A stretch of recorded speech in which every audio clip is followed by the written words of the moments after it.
Esnaf olarak en büyük sorunu bu hırsızlık olayı. Artık evimizde uyuyamıyoruz. Gerçekten. Oldu 5. sefer bu dükkanımıza giriyorlar. Allah şahittir. Tüm müşterilerin telefonları buraya getirip tamirat için onları da alıp götürüyorlar. Biz mağduruz. Dün akşam yine girdiler. 3 tane bilgisayarlarımız, 15 tane de müşterilerin telefonlarını alıp götürdüler. Demir kapıyı kırıp giriyorlar.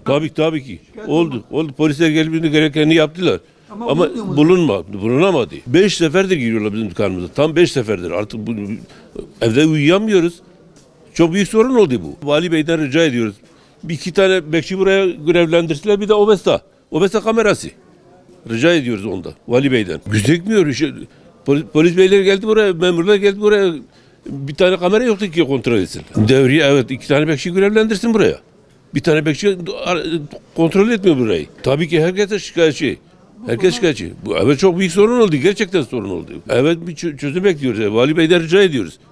Bir de bir Obesta kamerası buraya rica ediyoruz. Evet doğrudur. Geçen hafta da bizim komşunun dükkanına girdiler. Yani şu an herkes mağdurdur.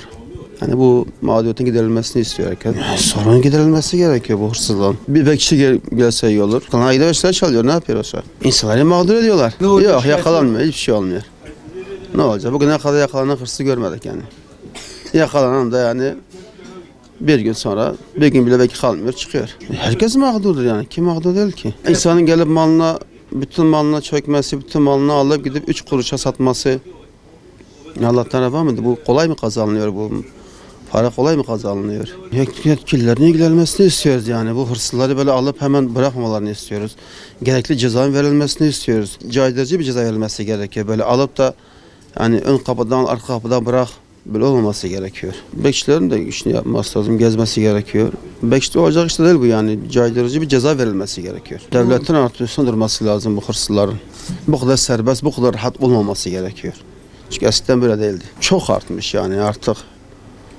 Her şeye gidiyor yani. Gerekli işlerin yapılmasını istiyoruz yani. Bu hırsızlara bir önlem olmasını istiyoruz. Ya burada 2 tane bekçi olması şart. Mobese olması şart. Akşamleyin burası, 5'ten sonra burası kapanıyor. Evimize gidiyoruz. 5'ten sonra kimse burada olmuyor.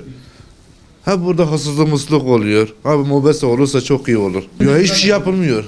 Hırsızlar belli olmuyor hani. Burası gelmesi iyi de bekçi olması, burada olması, güvenlik olması daha iyi olur burada. Çok mağdur o gün arkadaşımız telefonları çalındı işte. Dükkana girilmişti. Var tabii ki de ya. Artık çok var burada. Validen rica ediyoruz işte. Meydan Mahallesi, Balıkçılar Caddesi. 2 tane bekçi olursa iyi olur burada. Devre atılması böyle sürekli böyle. Mobeseleri olması güzel olur burada. Validen ricamız olur.